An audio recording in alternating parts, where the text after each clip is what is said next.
بسم اللہ الرحمن الرحیم۔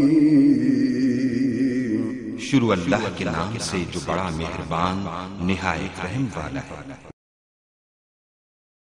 ماشاءاللہ ہجوم بلبل ہوا چمن میں جو گل نے کیا جمال پیدا، ہجوم بلبل ہوا چمن میں جو گل نے کیا جمال پیدا، کمی نہیں قدردانی اکبر کرے جو کوئی کمال پیدا۔ بلا تاخیر تشریف لا رہے ہیں محبوب السامعین جناب قاری ادریس آصف صاحب۔ نوجوانوں، مدارس نے انجینئر پیدا نہیں کیے، مدارس نے جہاز اڑانے والے پائلٹ پیدا نہیں کیے، مگر قرآن پڑھنے والے ایسے طلبہ پیدا کیے ہیں جو قرآن پڑھتے ہیں اور انسان کا تعلق رب سے جوڑ دیتے ہیں، خالق سے مل جاتا ہے۔ بلا تمہید تشریف لا رہے ہیں قاری ادریس آصف صاحب، بڑی توجہ سے ان کی بھی تلاوت سنیں گے، اور اب دعا کی گھڑیاں قریب آ رہی ہیں۔ تمام حضرات تشریف رکھیں، کوئی بھی اپنی جگہ سے ہلے نہیں، قرآن مجید سے محبت اور ادب کا ثبوت پیش کرتے ہوئے اپنی اپنی جگہوں میں بیٹھیں۔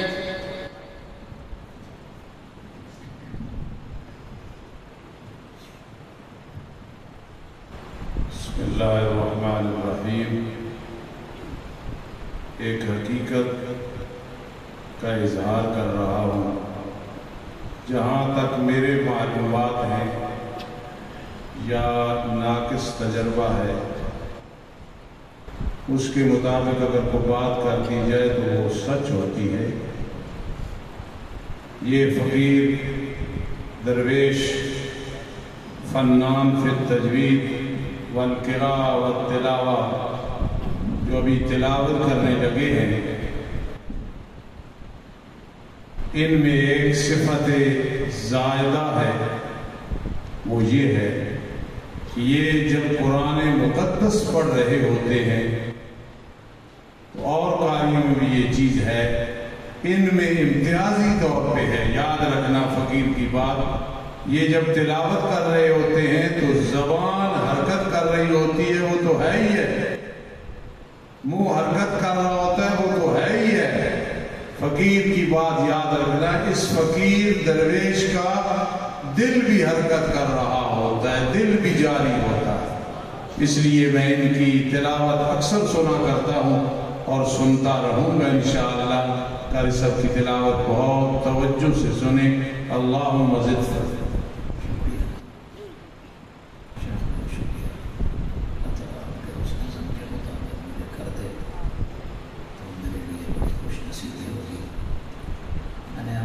کیا ہے نا کہ یہ وہ معنی ہے جو ہر سانس پہ گایا نہیں جاتا۔ یہ بڑی لمبی بات ہے، یہ توحید کا مرکز ہے۔ میں اگر یہ کہہ دوں کہ ہر ایک در پہ تو مجھ سے جانے جہاں جایا نہیں جاتا،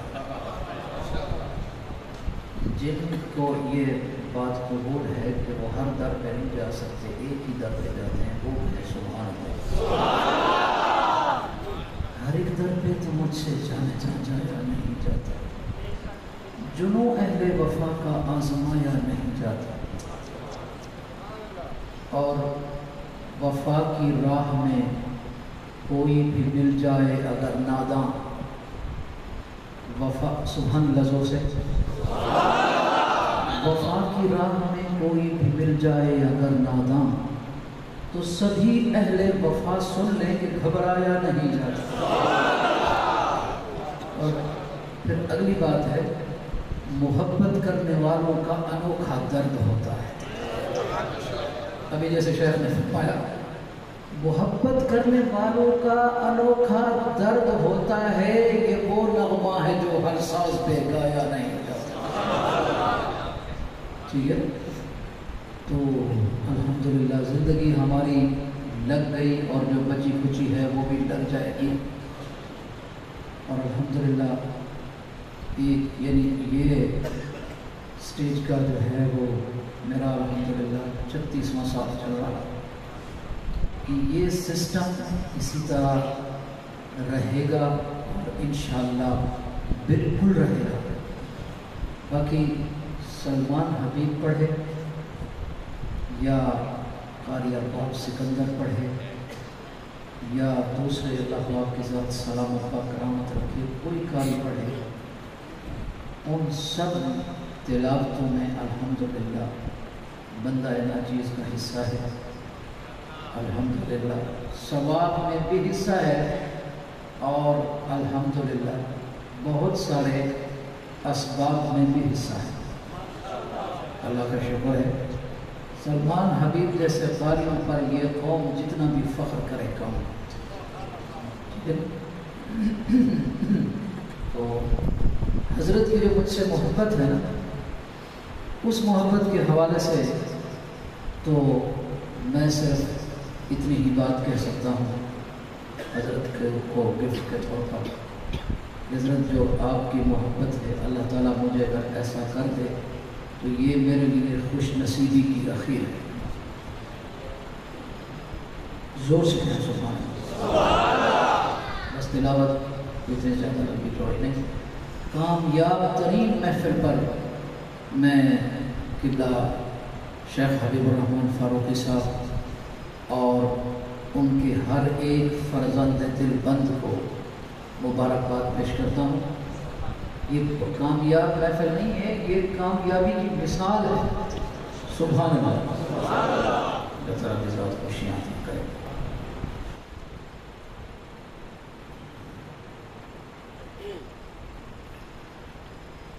अऊज़ु बिल्लाहि मिनश शैतानिर रजीम।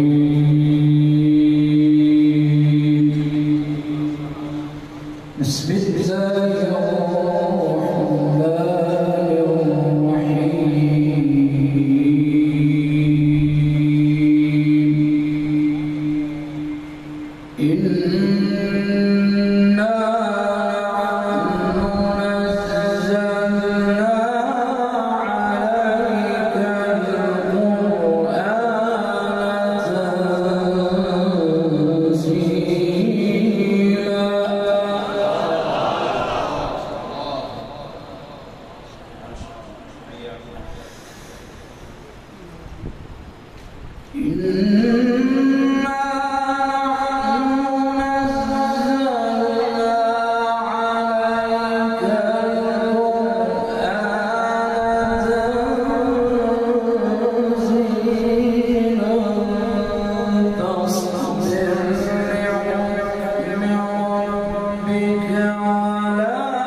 अलियाज़ बिल्लाह बेहुरमती करने वाले जो हैं बदबख्त वो ज़्यादा हों और हम कम हों, ऐसा ना हो। एक तो ये है, और दूसरा ये कि कुरान पाक की तिलावत जो है इसको बाकायदा किया जाए, ठीक है ना, इसको बाकायदा किया जाए। वो क्या होता है, काफिर इसको नहीं पढ़ता इसलिए कि मानता नहीं, समझ आती है बात, और मुसलमान भी अलियाज़ बिल्लाह मुझ जैसा गुनाहगार को नहीं पढ़ता, क्यों? उसके बाद कोई नहीं। फिर पढ़ना किसने है इसके? अलहम्द से वन्नास तक जो हुफ़ाज़ हैं वो कुरान पाक को बाकायदा पढ़े। एक है टोकवा, यानी एक सूरत पढ़ ली, एक सूरत या सूरह यासीन शरीफ, अल्लाह ताला आप सबको नसीब करे, सुबह की नमाज के बाद पढ़ ली, सुभान अल्लाह, सारी ज़रूरतें अल्लाह ताला पूरी फरमा देती है। सूरह फतह पढ़ ली, उस वक्त तक मौत नहीं आ सकती, हदीस पाक के अल्फाज हैं, जब तक मक्का मदीना करीम रब हमें न दिखा जाए, ठीक है। और इसी तरह असर के बाद सूरह नबा पढ़ ली, मगरिब के बाद वाक़िआ पढ़ ली, और जनाब की खैर है इशा के बाद सूरह मुल्क पढ़ ली है, ये अपनी जगह। लेकिन अलहम्द से वन्नास तक जो निज़ाम है पढ़ने का, वो हम सब इस बात का, ये बात छोटी सी है लेकिन जब अमल करने बैठेंगे इसका लुत्फ़ कितना है, अल्लाह ताला मुझ गुनाहगार को भी नसीब फरमाए और आपकी मोहब्बतों की निस्बत से पूरे आलम को नसीब फरमाए। और अल्लाह ताला की ज़ात हमारे बरादरान को, क़िबला फ़ारूक़ी साहब दामत बरकातुहुल आलिया के फ़र्ज़ंदों को अल्लाह ताला की ज़ात इसी तरह इस चमन की, इस गुलिस्तान की आबियाई की तौफ़ीक़ मरहमत फरमाए। और अल्लाह ताला हम सब को इस गुलशन के लिए शबाना रोज़ दुआएं करने की तौफ़ीक़ मरहमत फरमाए और अल्लाह ताला हम सब की हाज़िरी को कबूल फरमाए। अस्सलामु अलैकुम।